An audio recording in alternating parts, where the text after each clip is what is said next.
Everyone, how are you?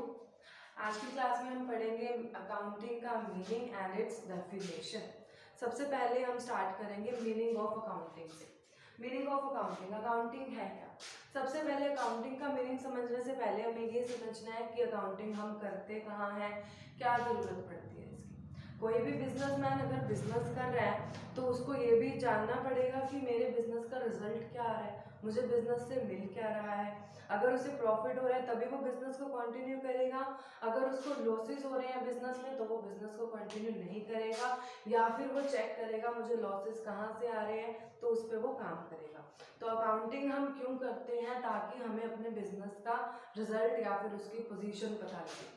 तो सबसे पहले अगर हम मीनिंग करते हैं अकाउंटिंग का तो इसको कहा जाता है accounting is the language of business. Accounting is the language of business.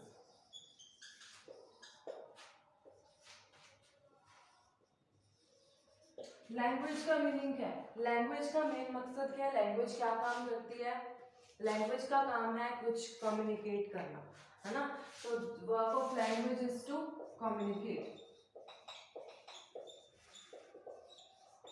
जैसे कि हम अपनी लैंग्वेज यूज करते हैं हिंदी, इंग्लिश, पंजाबी। ये लैंग्वेज हम क्यों यूज करते हैं? ताकि हम अपनी बात को दूसरे तक पहुंचा पाए। इसी तरह अकाउंटिंग जो है या फिर बिजनेस जो है एक लैंग्वेज का यूज करती है अपनी बात दूसरे तक पहुंचाने के लिए, जिसको बोलते हैं हम अकाउंटिंग।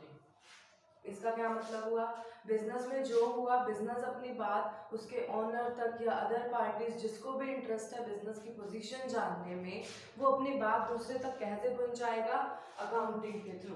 किसी ने भी देखना है कि इसका बिजनेस कैसा चल रहा है तो वो कैसे चेक करेगा बिजनेस को?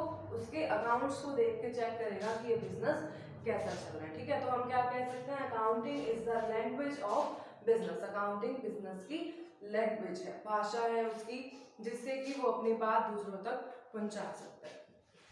अब अकाउंटिंग कैसे होती है? सबसे पहले जो भी ट्रांजेक्शन हुई उसको हम लिखते हैं।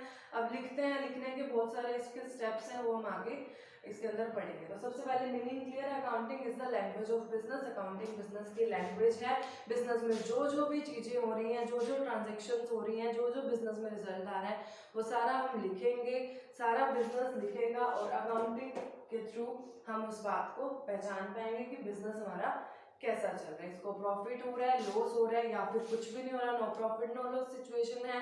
अगर प्रॉफिट हो रहा है तो उसको पता लगेगा किस किस रीजन से मुझे प्रॉफिट हो रहा है, तो उस चीज को वो ज्यादा करेगा। और अगर लॉसेस हो रहे हैं तो उसका भी उसको रीजन पता लगेगा कि लॉस क्यों हो रहा है, उस पर वो काम करेगा। या फिर अगर ज्यादा ही लॉसेस हो रहे हैं तो वो अपने बिजनेस को बंद भी कर सकता। ये तो हो गया मीनिंग ऑफ अकाउंटिंग। अब इसकी एक डेफिनेशन देखते हैं, उससे हमें और क्लियर हो जाएगा कि अकाउंटिंग का मीनिंग क्या है।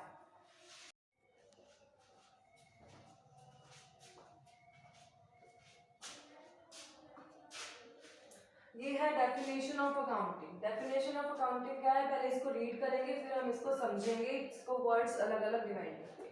Accounting is an art of recording, classifying and summarizing in a significant manner and in terms of money, transactions and events which are in part at least of financial character and interpreting the result thereof. ये हमें दिया definition American institute of certified public accountants AICPA ने हमें ये definition दी है। अब इसको हम समझते हैं। Accounting is an art of recording. Art of recording, ये एक आर्ट है रिकॉर्डिंग करने की। रिकॉर्डिंग का मतलब जो भी ट्रांजैक्शन बिजनेस में हुई उसको हम सबसे पहले क्या करेंगे? रिकॉर्ड करेंगे, लिखेंगे कि आज हमने इतने रुपए का माल खरीदा, इतने का बेचा, ये सारी चीजें हम रिकॉर्ड करते हैं। तो सबसे पहले इसके अंदर होती है रिकॉर्डिंग। फिर है क्लासीफाइंग। क्लासीफाइंग मतलब क्लासीफाई करना, अलग अलग बांट देना, ग्रुप्स में बांट देना। जैसे कि बिजनेस के अंदर बहुत सारी ट्रांजेक्शन्स होती हैं, कुछ ट्रांजेक्शन रिलेटेड है सेल से, कुछ रिलेटेड है परचेज से, कुछ रिलेटेड है कैश से, कुछ है एसेट से जैसे कि फर्नीचर, बिल्डिंग वगैरह खरीदा। तो जो भी ट्रांजेक्शन जिस नेचर की है, जिस अकाउंट की है, उसको अलग अलग क्लासीफाई कर देंगे। जैसे कैश से रिलेटेड सारी ट्रांजेक्शन को हम एक अलग से अकाउंट बना देंगे कैश का, उसके अंदर डाल देंगे। अगर कोई ऐसा पर्सन है, जैसे राम नाम का पर्सन हो गया, उसका हम अलग से अकाउंट बना देंगे, श्याम का अकाउंट अलग से बना देंगे। सारी ट्रांजैक्शन को हम अलग अलग कर देंगे, क्लासिफिकेशन कर देंगे, ताकि हमें उससे रिलेटेड सारी ट्रांजैक्शन एक ही जगह पे मिल जाए, हमें सबके बीच में से ना ढूंढना पड़े। अब बिजनेस में बहुत सारी ट्रांजैक्शन होती है, किसी टाइम पे सेल हो रही है, किसी टाइम पे परचेज हो रही है, किसी टाइम पे हमने कोई एसेट खरीदा, किसी टाइम पे बेचा, तो ये सारी अलग अलग ट्रांजैक्शन है। इसको हम रिकॉर्डिंग इकट्ठी कर देते हैं एक के बाद एक, लेकिन उसके बाद अगर हमें ढूंढनी है कोई ट्रांजैक्शन तो हमें मुश्किल होगी बीच में से ढूंढने के लिए, तो इसके लिए हम करते हैं क्लासिफिकेशन, कि अलग अलग ट्रांजैक्शन को अलग अलग अकाउंट्स में डाल दिया जाता है। उसके बाद है समराइजिंग। समराइजिंग का मतलब क्या है, एक समरी बना लेना, समरी एंड में शॉर्ट में समरी बना ली कि हमारा बिजनेस कैसा चल रहा है, उसकी पोजीशन क्या है, इस टाइम पे लास्ट में उसके पास क्या बच गया, क्या नहीं बचा, किसको देना है, किससे लेना है, ये सारा कुछ, एंड में हमारी पोजीशन क्या है या फिर हमारा रिजल्ट क्या है, इन दो चीजों को हम करते हैं समराइजिंग के अंदर। In a significant manner, significant manner मतलब एक तरीका, एक सिग्निफिकेंट एक सही तरीका है अकाउंटिंग को करने का। इसके अंदर बहुत सारे रूल्स बने हुए हैं, फॉर्मेट्स बने हुए हैं, उसको हम फॉलो करके ही अकाउंटिंग करते हैं।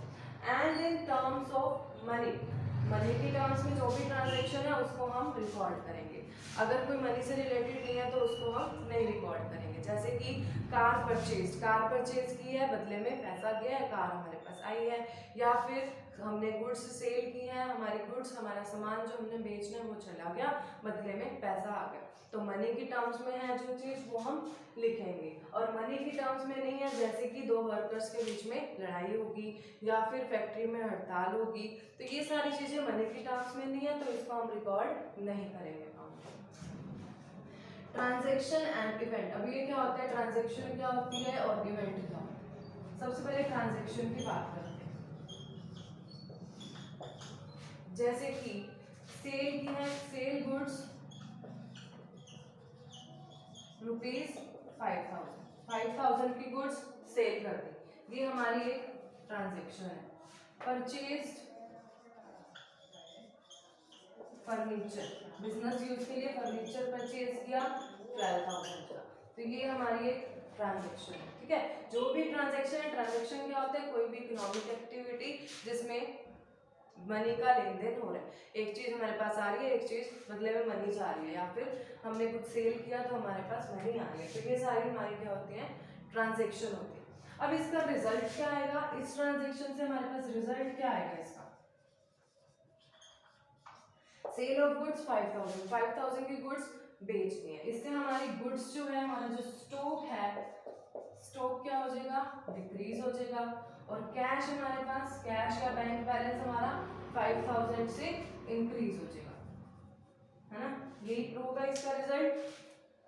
तो ये जो ट्रांजैक्शन का रिजल्ट आ रहा है, इसी को हम बोलते हैं इवेंट।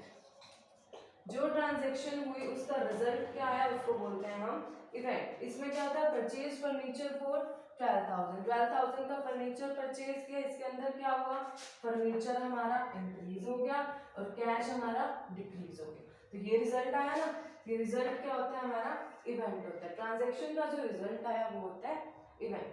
ठीक है, नेक्स्ट पढ़ते हैं, which are in part at least of financial character. Financial character का होना चाहिए, फाइनेंशियल करेक्टर जैसे पहले लिया था कि मनी से रिलेटेड है, जिसको हम बुक्स में लिख सकते हैं, फाइनेंस से रिलेटेड है तो उसको हम लिखेंगे।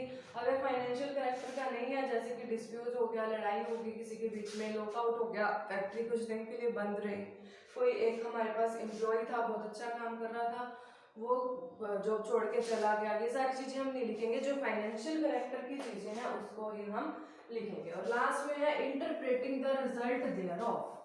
फिर जो रिजल्ट आएगा ना बिजनेस का एंड में, ये सारा काम हमने कर दिया, रिकॉर्डिंग कर दी, क्लासिफिकेशन कर दी, समरी बना दी, अब लास्ट में हमारे पास रिजल्ट आएगा कि ये सब करके लास्ट में हमारे पास बचा क्या, कितनी हमारे पास चीजें रहेगी, कितनी ऐसी हैं जो हमने दूसरों को देनी।